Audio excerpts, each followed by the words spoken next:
ഞാൻ മുസ്ലിം പ്രീണനോ മറ്റുള്ള പ്രീണനോ എന്നല്ല. എനിക്ക് തോന്നി സത്യം വിളിച്ചു പറയണോ ഇല്ല, ഞാനൊരു ഇന്ത്യക്കാരനാണ്.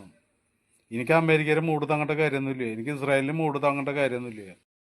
ഞാൻ ഇറാനെ കുറിച്ച് കുറച്ച് വീഡിയോസ് അവരെ കാര്യങ്ങളൊക്കെ പറഞ്ഞിടുമ്പോൾ ഒരുത്തൻ വന്നിട്ട് എൻ്റെ കമൻറ്റ് ബോക്സിൽ വന്നിട്ട് നിങ്ങൾ ആർക്കാ പ്രീണനം ചെയ്യണേ, അവരൊക്കെ മുസ്ലിമുകളാണ്, അവരൊക്കെ ഭയങ്കര വർഗീയവാദികളാണ് മറ്റാണെന്നൊക്കെ പറഞ്ഞിട്ട് നമ്മുടെ വീഡിയോയുടെ മുന്നിൽ വന്നിട്ട് നിങ്ങളിങ്ങനെ കമൻറ്റ് ഇടുമ്പോൾ എനിക്കൊരു കാര്യം അറിയാൻ വേണ്ടിയിട്ട് ചോദിക്കുക. ഞാൻ മുസ്ലിം പ്രീണനോ മറ്റുള്ള പ്രീണനോ എന്നല്ല. എനിക്ക് തോന്നി സത്യം വിളിച്ചു പറയണോ. അത് കേൾക്കാൻ സൗകര്യമുള്ളവർ കേട്ടാൽ മതി, അല്ലെങ്കിൽ ഇറങ്ങി പൊക്കോ. നിങ്ങൾ എന്തിനാ ഇത്ര വിഷമിക്കുന്ന? ഒരു കാര്യം ചോദിക്കട്ടെ, അവർ മുസ്ലിം രാജ്യം, അവർ ഷിയാക്കൾ, അവർ ഭയങ്കര അവരുടെ നാട്ടിൽ ഭയങ്കര നിയമങ്ങളാണ്, കർശനമാണ്, കാര്യങ്ങളൊക്കെ ശരി തന്നെ എന്ന് വിചാരിക്കുക.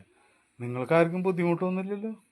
ഇനി ഞാൻ അറിയേണ്ടി ചോദിക്കുക, ഞാൻ ആരും ഈ അമേരിക്കാനെയാണ്, ഞാൻ എൻ്റെ രാജ്യസ്നേഹിയാണ്, ഞാനൊരു ഇന്ത്യക്കാരനാണ്.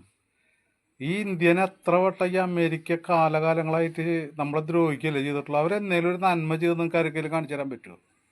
ഒരു നന്മയും കാണിച്ചു തന്നിട്ടില്ലേ. അവർ എന്ന് ഇന്ത്യനെ ദ്രോഹിച്ചിട്ട് തന്നെയുള്ളൂ, എന്ന് ഉപരോധമായിട്ടും അന്ന് ഏഴാം പടക്കപ്പലിനെ അവർ അയച്ചതാ ഇന്ത്യനെ തകർക്കാൻ വേണ്ടിയിട്ട്.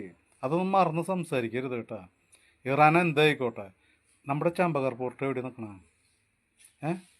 അത് വഴിക്കിന് നമ്മുടെ വ്യാപാരം നടത്തണ, ഇന്ത്യയുടെ മെയിൻ വ്യാപാരം നടത്തുന്നത് ഇപ്പോൾ ആ വഴിക്കാണ്. പരമാവധി അവർ നമ്മൾ സഹായിച്ചിട്ടല്ലേ ഉള്ളൂ. സഹായിക്കുന്നവരെ കൂടെ നിൽക്കുക.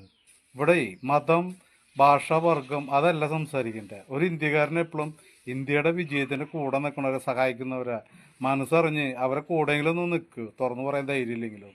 ഞാൻ വർഗീയവാദി അത്ര, ഞാൻ വർഗീയവാദി ആരെങ്കിലും ആയിക്കോട്ടെ, അത് അന്വേഷിക്കേണ്ട കാര്യം നിങ്ങൾക്കില്ല. ഞാനൊരു ഇന്ത്യക്കാരനാണ്. എനിക്ക് അമേരിക്കയുടെ മൂട് തങ്ങേണ്ട കാര്യമൊന്നുമില്ല, എനിക്ക് ഇസ്രായേലിന് മൂട് തങ്ങേണ്ട കാര്യമൊന്നുമില്ല.